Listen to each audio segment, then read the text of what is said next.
এই মানবতাতে প্রোগ্রাম হচ্ছে, আর বাড়িতে শুয়ে আছে আল্লাহ রাসূলকে অপমান করে, বা বাজার ঘাটে ঘুরছে, নাকি আসলে মানুষ? কথা বুঝতে পারলাম না মনে হয়। তিনজন মানুষ আসলো, দুইজনকে আল্লাহ ভালোবাসলেন, তৃতীয় জনকে আল্লাহ ভালোবাসলেন না। তৃতীয় জনের মধ্যে সে লোকটা কে বলেন তো দেখি? যে লোকটা আল্লাহ রাসূলকে অপমান করে চলে গেল বাজার ঘাটে ঘোরার জন্য বা বাড়িতে শোয়ার জন্য, আসলে বলতে লোকটাকে আসলে মানুষ? আজকের এই গুরুত্বপূর্ণ স্থানে, এই বাগানে যদি এই যে শফিকের বাচ্চা শফিক যদি আসতো, শফিককে চেনেন কি? এই যে নদিয়ার ছেলেটা, পল্লী গ্রামের ছেলেটা, এই না যে এই বেয়াদব অশিক্ষিত ছেলেটা যদি আজকে আপনাদের মালোপাড়াতে আসতো, তাহলে মালোপাড়ার ছোট থেকে বড়, বড় থেকে ছোট কোন মানুষ আজকে বাড়িতে থাকতো না। কথা বুঝেননি? এরকম একটা বেয়াদবের বাচ্চা, বেয়াদব আমাদের ইসলামিক সমাজে এসে, ইসলামিক মঞ্চে এসে গান বাজনা করে চলে যায়, সব গ্রামের মানুষ তার দিকে দুই নজরে তাকিয়ে থাকে। বলেন তো এরা আসলে মানুষ না মানুষ? এমন কোন মায়ের বেটার ক্ষমতা আছে বলতে পারে যে শফিককে ডেকে আনে গান বাজনা করা যায়? লোকে যদি মালোপাড়াতে খবর না দিয়ে দিই, বলেন কে বলতে পারছেন? এই যে শফিককে ডেকে নিয়ে এসে গান বাজনা বাজাচ্ছেন, ওদিকে ডিজে বক্স 5 ফুটের, এদিকে 5 ফুটের, এদিকে বক্স, এদিকে হাজার হাজার মানুষ, হাজার মহিলা, হাজার মানুষ একসাথে ছেলেটাকে দেখছে। আসলে সবাই মানুষ না খ্রিস্টানদের সাথে মিশে গেছে? বলেন তো দেখি।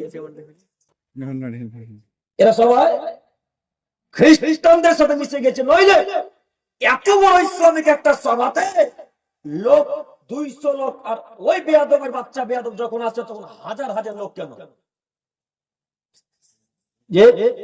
তো এদেরকে খ্রিস্টান ইহুদিরা কচু কাটা করে কেটে নদীতে ভাসিয়ে দিবে না, তো ওই হিন্দুর বাচ্চাটাকে কাটতে যাবে? আপনি দেখতে পাচ্ছেন ফিলিস্তিনের সব মুসলমানকে কচু কাটা করে কেটে ফেলে রেখে দিচ্ছে জমিনের উপরে। আপনি খুব আফসোস করছেন আর বলছেন যে ফিলিস্তিনের সব মুসলমানকে হত্যা করে দিল। তো হত্যা করেন তো কি করবে? সব যে বিধান থেকে দূরে, আল্লাহ রাসূল এবং আল্লাহ তাআলার বিধান থেকে অনেক দূরে যায়। কথা বুঝতে পারেননি? তো আমি এবার আপনাকে বলতে চাইছি, এখন পর্যন্ত যারা বাজারে ঘোরাঘুরি করছে বা বাড়িতে আল্লাহ এবং তার রাসূলের কথাকে অপমান করে শুয়ে আছে, এদেরকে আল্লাহ পছন্দ করেন না ঘৃণা করেন? ঘৃণা করেন। তো এই মাইকের আওয়াজ যতদূর পর্যন্ত যাচ্ছে, আমি সমস্ত দিনী ভাই ও বোনদের উদ্দেশ্যে বলতে চাইছি, হে আমার প্রিয় দিনী ভাই ও বোনেরা, আমি আপনার কোনো না কোনো প্রকার করবই আশা নিয়ে জঙ্গিপুর থেকে এসেছি ইনশাআল্লাহ। এটা আমি আশাবাদী। তো হয়তো বাড়ি থেকে আসতে পারেননি, হয়তো অসুস্থ। তো এই মাইকেরাও যত দূর পর্যন্ত যাচ্ছে, সমস্ত দিন ভাই ও বোনদেরকে বলছি যে কাজকর্মকে ত্যাগ করে স্টেজের সামনে আসার চেষ্টা করুন, নয়তো বাড়িতেই বসে থেকে আমার আওয়াজের দিকে লক্ষ্য করুন। ইনশাআল্লাহ আমি আপনার কোনো না কোনো প্রকার করবো ইনশাআল্লাহ। সম্মানিত মুরব্বী সাহেব, বলছিলাম যেখানে মজলিস হবে প্রথম কাতারে গিয়ে বসার চেষ্টা করবেন ইনশাআল্লাহ। মনে থাকবে, সামনে গিয়ে বসবেন। আল্লাহ আপনাকে বেশি পছন্দ করেন, আল্লাহ আপনাকে ভালোবাসবেন, এই কথা মুহাম্মদ সাল্লাল্লাহু আলাইহি ওয়াসাল্লাম বলেছেন। অতএব আমি এই আলোচনার এইখানে গুরুত্বপূর্ণ কথা শেষ করে আমি সামনের দিকে এগিয়ে যাচ্ছি, একটু আমার বিষয়ের দিকে এগিয়ে যাচ্ছি। আমার দিকে তাকান। আজ থেকে মুহাম্মদ সাল্লাল্লাহু আলাইহি ওয়াসাল্লাম 1450 বছর পূর্বে জাহান্নামে যাবে যারা, এই বলে ঘোষণা করে গেছেন, তাদের মধ্যে অন্যতম হলো বেপরদা নারী। এরা জাহান্নামে যাবেই, এ কথা আল্লাহ নবী বলেন। আজ থেকে 1450 বছর পূর্বে যেই সব পুরুষ, যেই সব পিতা, যেই সব বড় ভাইয়েরা জাহান্নামে যাবে বলে আল্লাহ রাসূল ঘোষণা করেছেন, তাদের মধ্যে এক শ্রেণীর মানুষ হলো দায়ুস, যারা বাড়িতে বেহায়া পড়ার সুযোগ দেয়।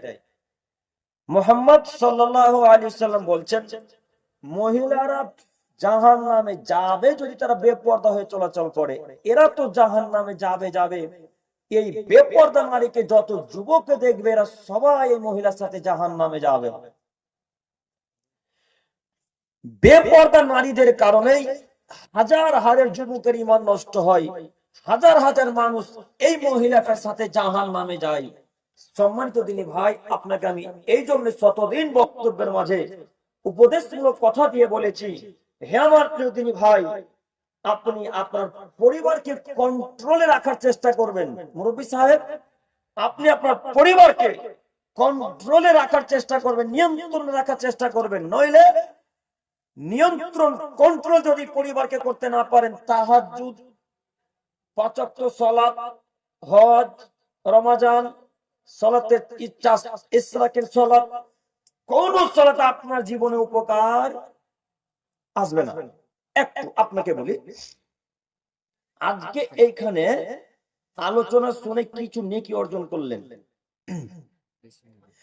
আর আপনার কন্যারা যারা এখন বাজারে বেহায়া হয়ে চলাচল করছে, এরা বেহায়া হয়ে চলাচল করছে, তো যত নেকি এখন অর্জন করলেন, এই নেকিটা এখন টিকবে না বাতিল হয়ে যাবে?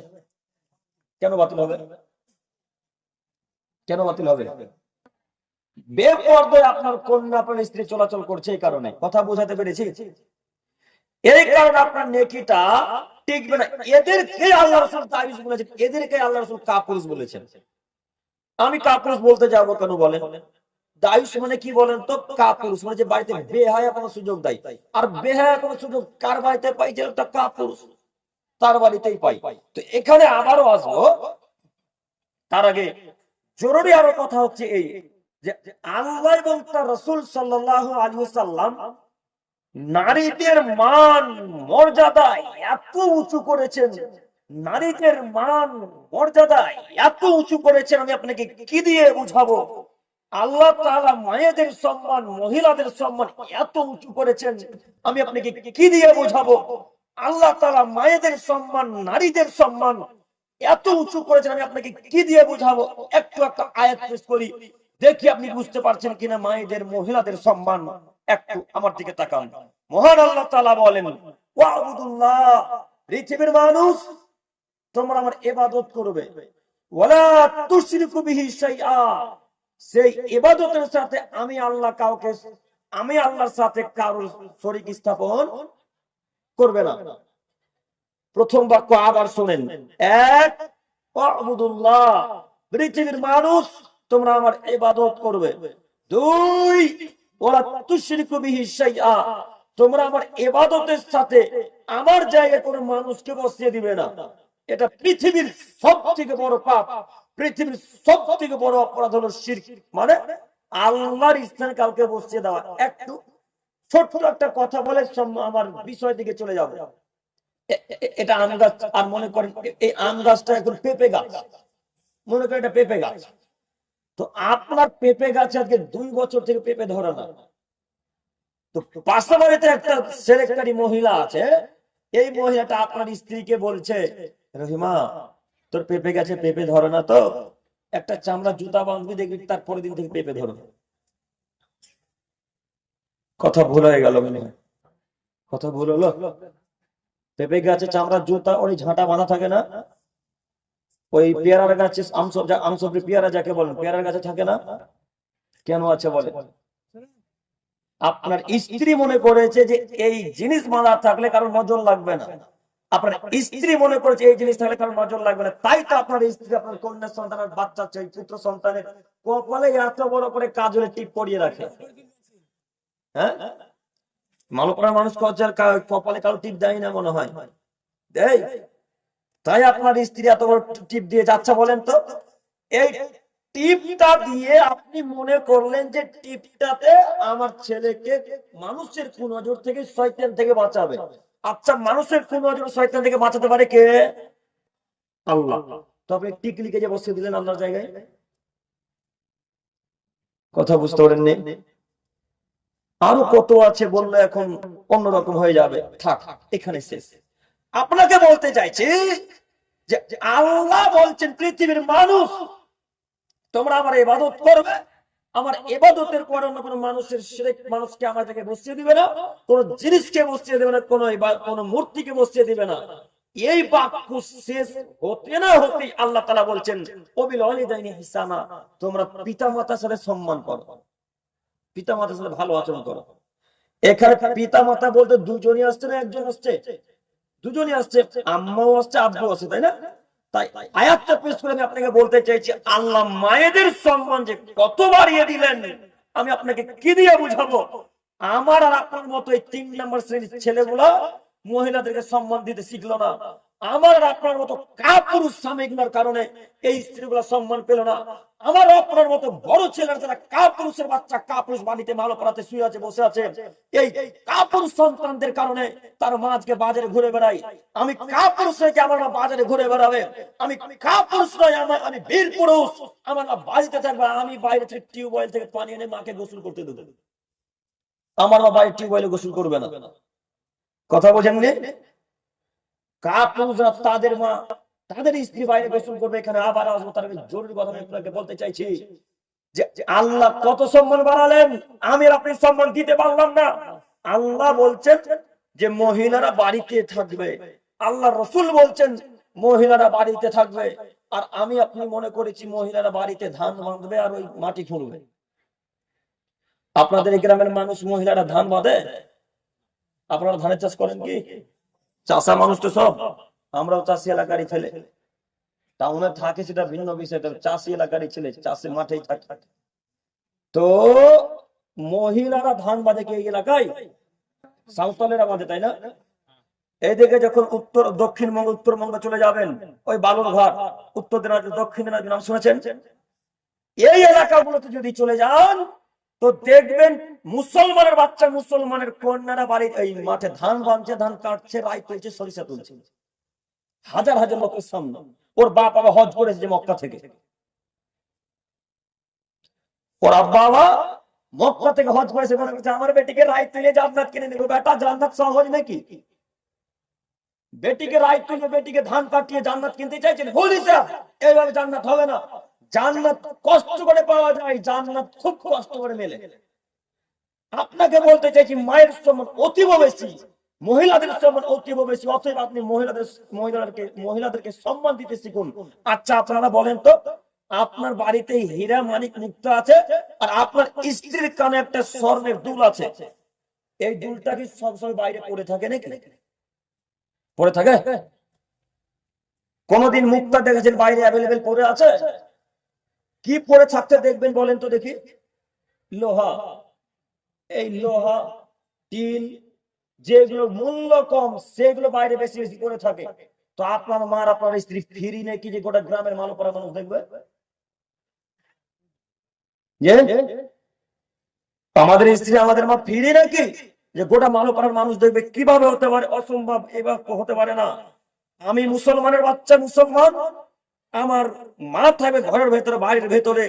আল্লাহ বলছেন এই জায়গাতে আবারও আসছে, একটু পরে শুধু পয়েন্ট গুলো মনে রাখেন, আমি একটার পর একটা চলে যাচ্ছি, আবার আসবো।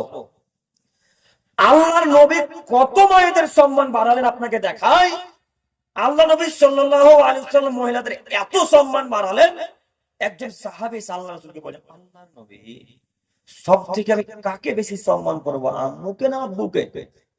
তো আল্লাহ নবী বলছেন, উম্মুকা, তোমার মাকে সম্মান করো বেশি। এই বাক্য পরস্পর 3 বার জিজ্ঞাসা করলেন, সময় কম, বেশি তো ব্যাখ্যা নয়। পরপর 3 বার আল্লাহ রাসূলকে জিজ্ঞাসা করলেন, 3 বার আল্লাহ রাসূল উত্তরে বললেন, উম্মুকা, উম্মুকা, উম্মুকা, তোমার মা, তোমার মা, তোমার মাকে 3 বার বেশি ভালো করে সম্মান করবে।